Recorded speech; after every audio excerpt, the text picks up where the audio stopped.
네, 오늘 본문 말씀은 이후에라는 말로 시작합니다. 이후에. 그 앞에 무슨 일이 있었다는 뜻인데요. 그러면 이전에는 무슨 일이 있었을까요? 창세기 14장에는 참 특별한 이야기가 기록되어 있습니다. 네 나라의 왕들이 다섯 도시국가의 왕들과 서로 싸우는 이야기입니다. 아마 이것은 당시에 굉장히 큰 전쟁이었을 겁니다. 그리고 이 전쟁에 아브라함이 휩쓸리게 됩니다. 아브라함의 조카였던 롯이 이 전쟁통에 사로잡혀 갔기 때문입니다. 아브라함은 사람들을 이끌고 가서 결국 롯과 그의 재물과 그리고 그의 가족들을 모두 구해냅니다.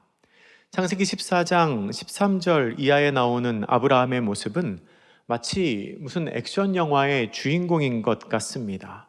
가서 잘 싸우고 그리고 자신이 목표했던 바를 성취했습니다. 또한 아브라함은 하나님을 경외하는 사람이었고 사심이 없는 사람이었습니다. 거의 완벽한 영화 속의 주인공 같은 모습입니다. 잘 싸웠다는 것은 그에게 능력과 힘이 있다는 것을 의미합니다. 실제로 그는 집에서 훈련한 사람 318명을 동원해서 롯을 구해낼 정도로 만만치 않은 세력을 가지고 있었던 사람입니다. 또한 목적을 성취했다는 것은 하나님께서 그의 기도에 응답하셨다는 뜻입니다. 본문에 뚜렷이 기록되어 있지는 않지만 아브라함이 롯을 구하러 가는 길에 얼마나 많은 기도를 했겠습니까? 하나님은 그 기도를 응답하셔서 아브라함으로 하여금 롯과 그의 가족을 구해내게 하십니다. 또한 아브라함은 하나님을 높일 줄 아는 사람이었습니다.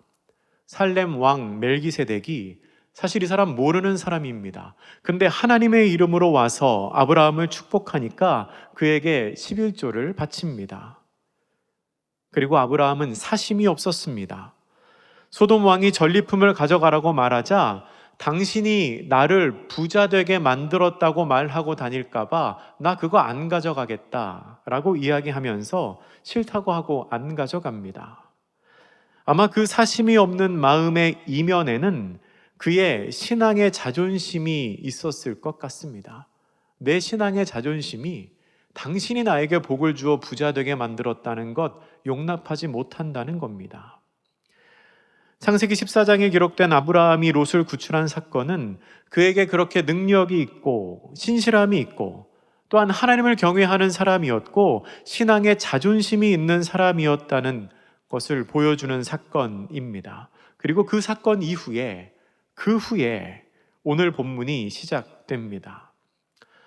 그런 큰 일을 겪은 후 아브라함을 향한 하나님의 첫 번째 말씀이 무엇이었을까요? 참 잘했다. 참 수고했다. 참 애썼다. 라고 말씀하셨을까요? 아닙니다. 의외로 하나님이 아브라함에게 첫 마디로 건넨 말씀은 두려워하지 말아라 였습니다. 두려워하지 마라. 우리 오늘 본문 창세기 15장 1절 말씀 같이 한번 다시 읽어보겠습니다. 15장 1절입니다. 시작. 이후에 여호와의 말씀이 환상 중에 아브라함에게 임하여 이르시되 아브라함아 두려워하지 말라. 나는 내 방패요 너의 지극히 큰 상급이니라. 아멘. 하나님께서는 첫마디로 두려워하지 말라라고 말씀합니다. 아브라함은 지금 두려워하고 있습니다. 그에게 능력이 있고 신실한 신앙인이었고 신앙에 자존심이 있는 사람이었지만 지금 두려움에 사로잡혀 있었습니다. 아브라함이 무엇을 두려워하고 있는지는 본문에 뚜렷이 기록이 되어 있지 않지만 우리는 본문 말씀을 통해서 아브라함의 마음을 짐작해 볼 수 있습니다. 하나님께서는 아브라함에게 두려워하지 말라고 말씀하시면서 두 가지를 이야기하십니다. 내가 너의 방패이다. 그러니 두려워하지 말아라. 내가 너의 상급이다. 그러니 두려워하지 말아라. 라고 말씀하십니다. 먼저 하나님은 아브라함에게 방패가 되어 주시겠다고 말씀하십니다. 당시 아브라함에게는 보복에 대한 두려움이 있었던 것 같습니다. 그럴 만도 합니다. 비록 성공적으로 롯을 데려왔다고는 하지만 자기가 상대한 그 사람들은 국가였습니다. 한 나라의 왕이었지요. 본인은 그저 개인에 불과합니다. 언제 군대를 이끌고 자기에게 쳐들어올지 모릅니다. 그러면 아브라함으로서는 감당하기가 힘든 어려움에 처할 게 뻔합니다. 하나님은 그런 아브라함의 마음을 아셨던 것 같습니다. 그래서 이렇게 말씀하시죠. 두려워하지 말아라. 내가 너를 지켜주는 방패가 될 것이다. 너의 대적이 너를 해치지 못하도록 내가 막아줄 테니까 너는 두려워하지 말아라 라고 말씀하십니다.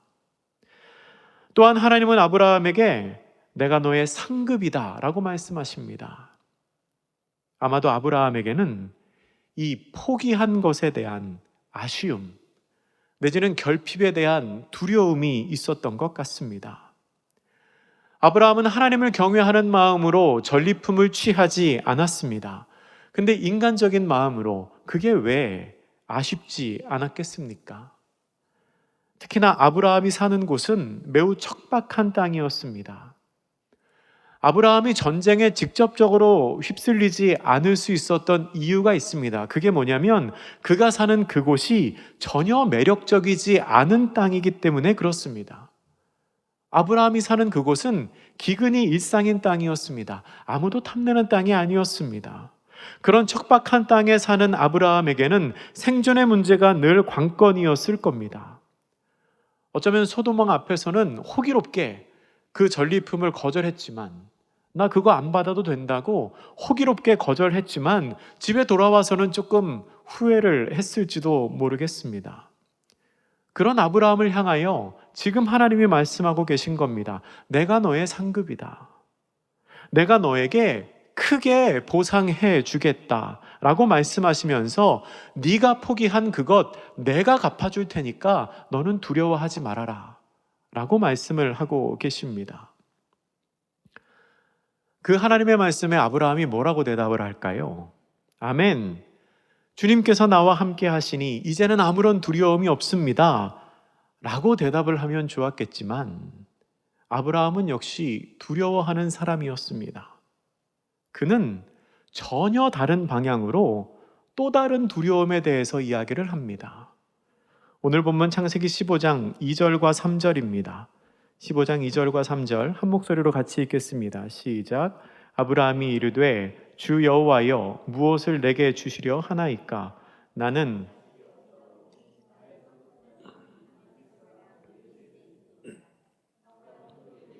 주께서 내게 씨를 주지 아니하셨으니 내 집에서 길린 자가 내 상속자가 될 것이니이다. 아멘. 아브라함이 지금 겪고 있는 그 상황에서 시급한 두려움은 보복과 결핍이었습니다. 그런데 그 이전에 아브라함을 오랫동안 괴롭혔던 두려움이 있었습니다. 그것은 바로 후손이 없는 것에 대한 두려움이었습니다. 그래서 하나님께서 아브라함을 향하여 내가 너의 방패이고 내가 너의 상급이다 라고 말씀하실 그때에 아브라함은 오히려 이렇게 반문을 하는 겁니다. 하나님, 저에게 무엇을 주시려고 하십니까? 저에게는 자식이 없는데요. 이 말은 아무리 하나님이 방패가 되어주시고 아무리 하나님이 상급이 되어주셔도 그것을 대대손손 받아 누릴 자손이 없는데 그게 나에게 무슨 소용입니까? 라는 반문입니다. 주님께서 나에게 후손을 주지 않으시니 내 집에서 자란 저 사람이 저의 상속자가 될 것입니다. 라고 아브라함은 이야기하고 있습니다. 여기까지 보면 아브라함은 두려움이 많았던 사람입니다. 본문에는 세 가지의 두려움이 나옵니다. 과거의 일 때문에 보복을 당할까봐 두려워합니다. 가까운 미래에 결핍이 있을까봐 두려워합니다. 또 먼 미래에 후손이 없을 것에 대해 두려워합니다. 아브라함에게 능력이 없어서 이런 두려움이 임했을까요? 아닙니다. 두려움은 능력이 있다고 해서 신앙생활을 하고 있다고 해서 안 생기는 게 아닙니다.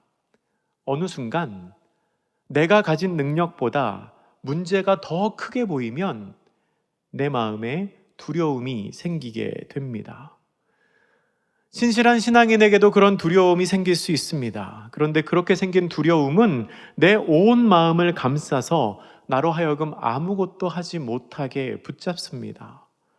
상황을 부정적으로 보게 만듭니다.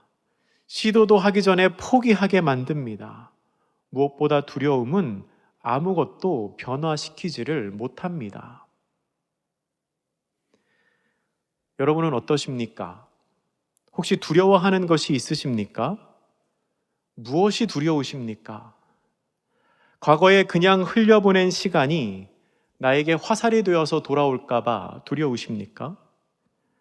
아니면 하나님의 뜻대로 양보하면서 신앙의 자존심을 지키면서 살다가 결국 내 수중에는 아무것도 남지 않을 것 같아서 두려워하십니까? 미래를 위한 아무런 계획이 없고 아무런 계획조차 세울 수 없는 상황 때문에 두려워하십니까? 만약에 그 세 가지가 다 나와는 상관이 없는 이야기라고 생각하신다면 정말 감사한 일입니다. 혹시 그러신 분 있다면 손 한번 들어보시기 바랍니다. 있으시면 다음 주에 감사헌금 하시기를 바랍니다.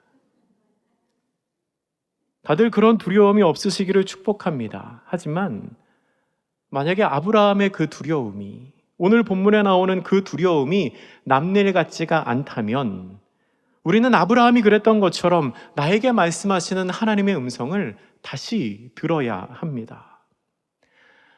아브라함의 두려움의 실체를 보신 하나님이 어떻게 하셨나요? 그를 향한 약속, 하나님께서 아브라함에게 오래전 하셨던 그를 향한 그 약속을 다시 한번 확인시키십니다.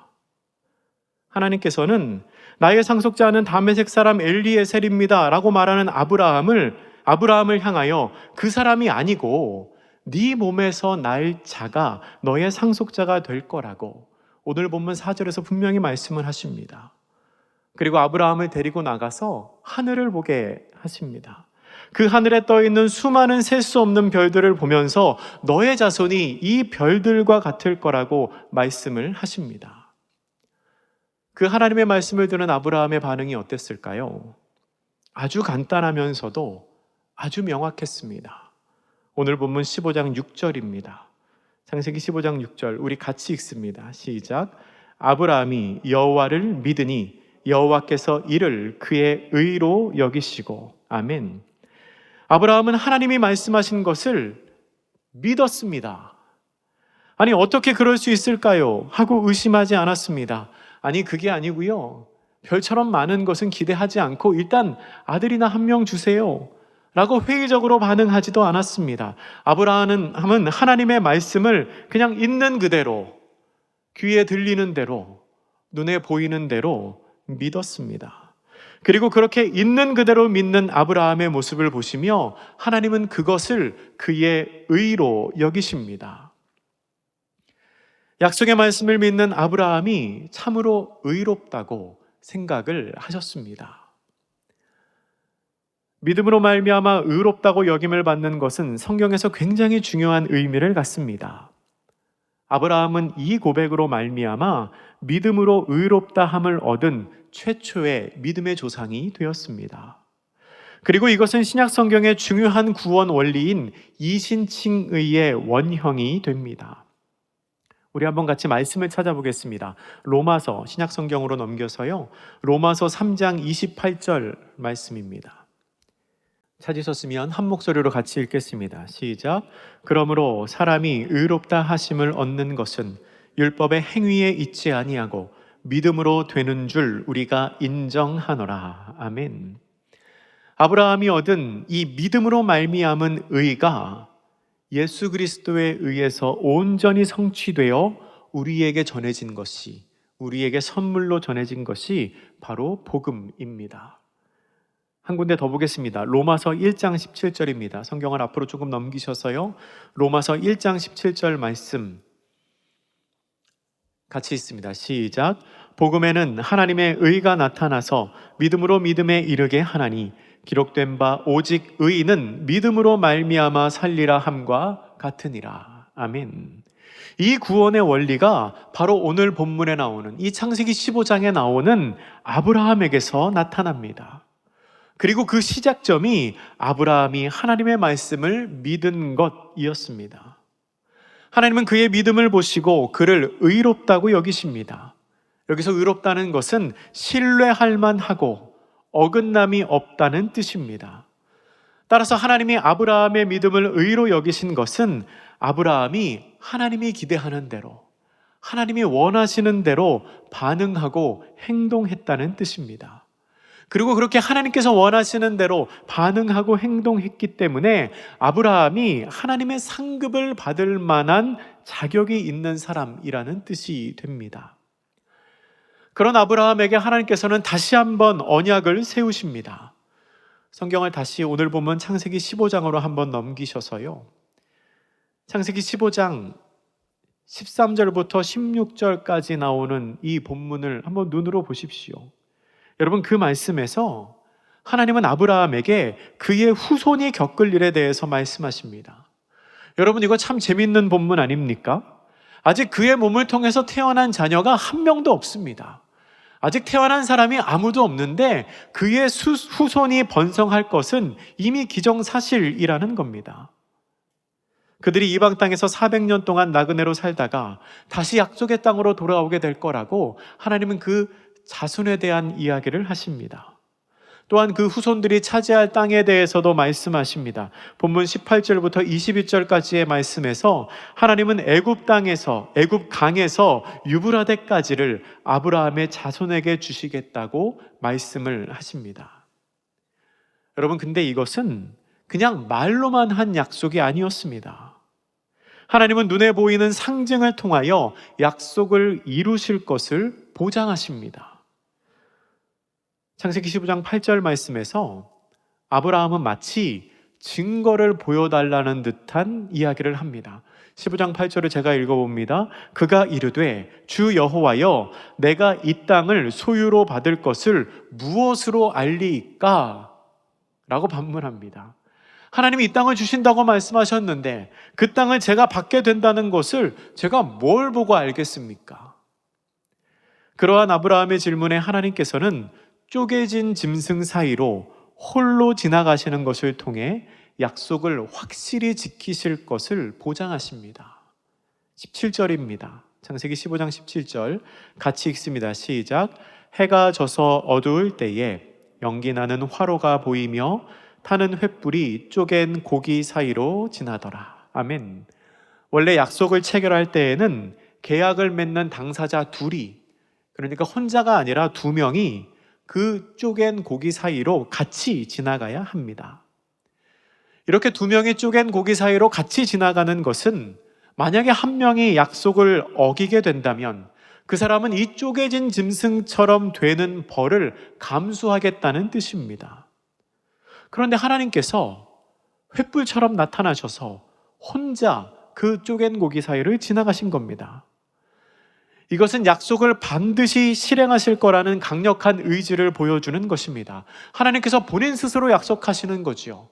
내가 이 재물에 내 스스로 걸어감으로 말미암아 그렇게 하겠다는 것을 보여주신 겁니다.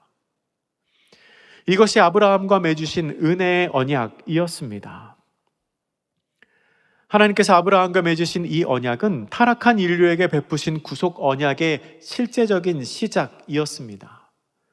창세기 3장에 나오는 원시복음에서 시작된 하나님의 그 구원의 역사가 노아를 거쳐서 하나님이 부르신 사람 이 아브라함과 그 후손 이스라엘을 통해서 이어집니다.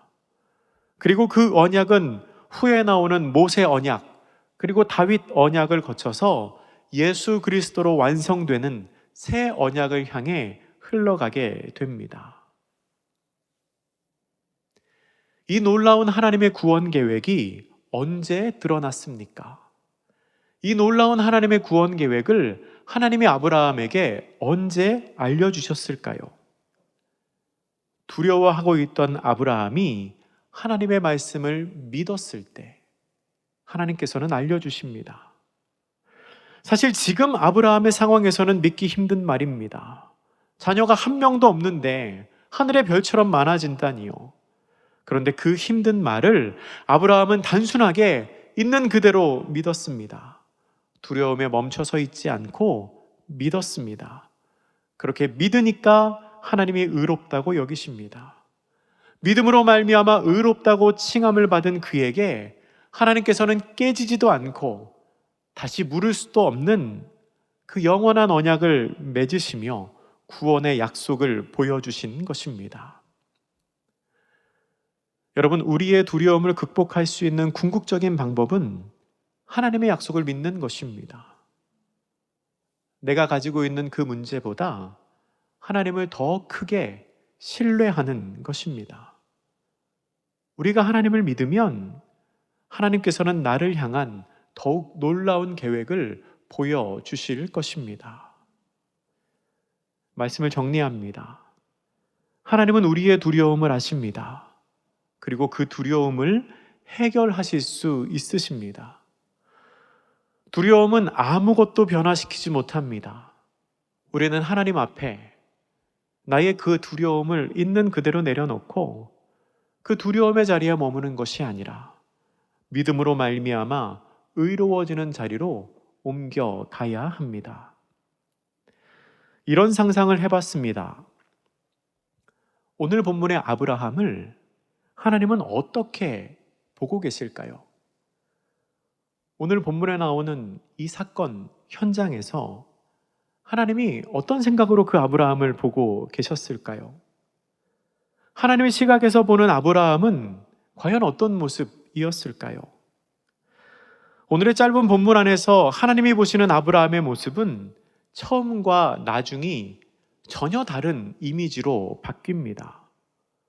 1절에 나오는 아브라함은 두려워하는 사람이었습니다.